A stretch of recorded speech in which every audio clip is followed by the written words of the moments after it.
Venga, vamos a meternos de lleno en un caso de estudio fascinante.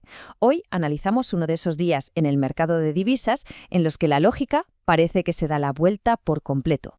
Y todo parte de una pregunta que de primeras suena a contradicción. ¿Cómo es posible que una mala noticia para la economía acabe siendo una buena noticia para su moneda? No parece tener mucho sentido, ¿verdad? Pues para entenderlo, vamos a situarnos. Es 2 de enero de 2026. Salen los datos económicos de Chile y son, para que engañarnos, bastante malos.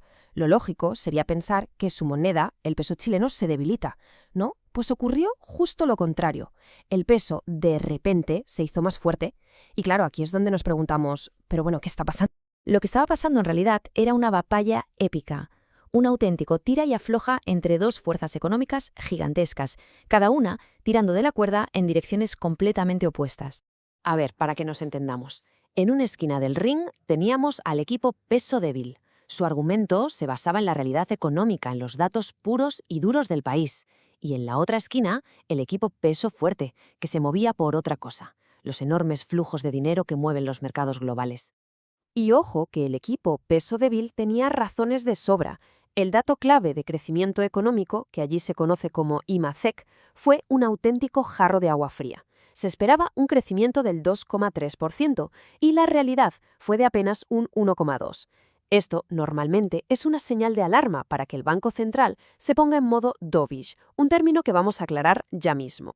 Ser dovish en la jerga financiera es muy sencillo. Significa que un banco central se inclina por bajar los tipos de interés para estimular la economía. Y la regla casi siempre es, tipos de interés más bajos hacen que una moneda sea menos atractiva y por tanto pierda valor.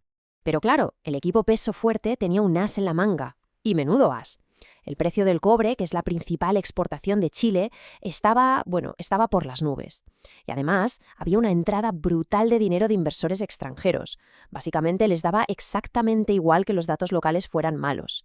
Y de todos los factores en juego, hubo uno que se convirtió en el protagonista absoluto de la jornada. El juez, jurado y verdugo. El precio del cobre. Fijaos bien en esta cifra porque es de las que impresionan. El cobre llegó a cotizar a $5,72 la libra. Para que nos hagamos una idea, las previsiones oficiales del propio Banco Central de Chile estaban entre 4,50 y 4,70. O sea, el precio real estaba reventando por completo cualquier expectativa. La diferencia es sencillamente brutal. De hecho, los analistas que seguían esto minuto a minuto usaron una expresión muy gráfica. Lo llamaron el verdugo de las posiciones compradoras de dólares. Traducido al castellano, el precio del cobre por sí solo estaba machacando a cualquiera que estuviera apostando en contra del peso chileno. Pero esperad, que la historia tiene una vuelta de tuerca más. Hay un factor que estaba ahí, latente, convirtiendo todo en una olla a presión. Una apuesta masiva y muy arriesgada que estaba preparando el terreno para un desenlace dramático. Antes de dar la cifra, es importante entender un concepto clave: el posicionamiento. Es muy fácil. Se refiere a la cantidad total de dinero que los inversores han apostado a que una moneda vaya en una dirección, ya sea para arriba o para abajo.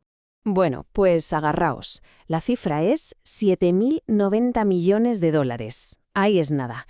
Esa es la gigantesca apuesta que los inversores extranjeros tenían en contra del peso chileno.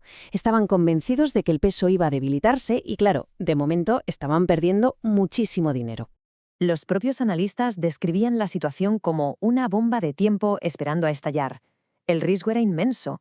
Si el peso seguía fortaleciéndose, todos esos inversores podían verse obligados a cerrar sus apuestas en masa y a la vez lo que podría provocar un movimiento violentísimo en el mercado.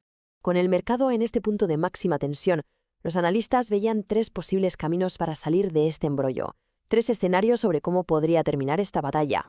Vamos a verlos. El escenario base, el más probable con un 60%, es el de desarme. Es decir, el cobre sigue alto, los que apostaron contra el peso tiran la toalla y se ven forzados a cerrar posiciones, llevando el tipo de cambio a unos 88,50.